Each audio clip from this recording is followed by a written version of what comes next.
Стук за стеной. Макс жил один, не по воле, по убеждению. Он всегда считал, что люди мешают, что слабость – это жалость, а доверие – всего лишь повод быть преданным. Он построил себе мир из молчания, работы и бетонных стен, где даже эхо звучало осторожно. Но пару недель назад он начал слышать стук.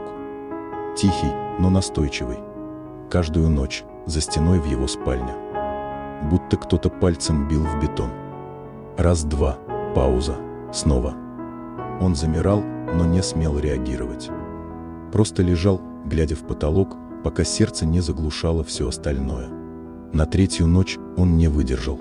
Подошел к стене, прислонился ухом. «Ты здесь!» Шепот, едва различимый, женский голос, знакомый.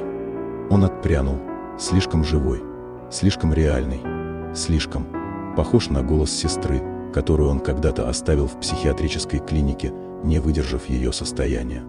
Макс с трудом выдохнул. Это сон, иллюзия, психика шалит от одиночества. Но с каждой ночью шепот становился громче. Он просил, кричал, молил. «Почему ты бросил меня?» А стук уже звучал в ритме его пульса. На шестую ночь он проснулся от царапанья. Кровью кто-то писал на стене изнутри: «Если бы ты остался, я бы выжила». Он не пошел на работу. Он сидел, вцепившись в голову, прокручивая воспоминания, как отмахивался, как говорил, что у него нет времени спасать того, кто не хочет спасаться. Он подошел к стене. Стук замер. Тишина, пустота. Он начал ломать штукатурку, как будто хотел раскопать что-то, кого-то. Когда его нашли через неделю, стены квартиры были изрезаны надписями: «Прощения не просят, когда уже поздно». Одиночество – это не защита. Это клетка, которую ты сам себе построил.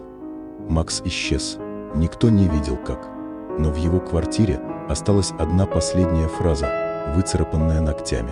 Ты не слышишь стук, пока за стеной не окажешься сам.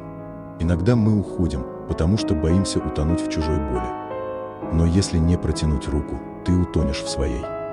Не ждите стука. Слушайте раньше. Прощайте раньше. Любите раньше. Пока стены не стали могилой, а шепот — напоминанием о том, кого уже не спасти.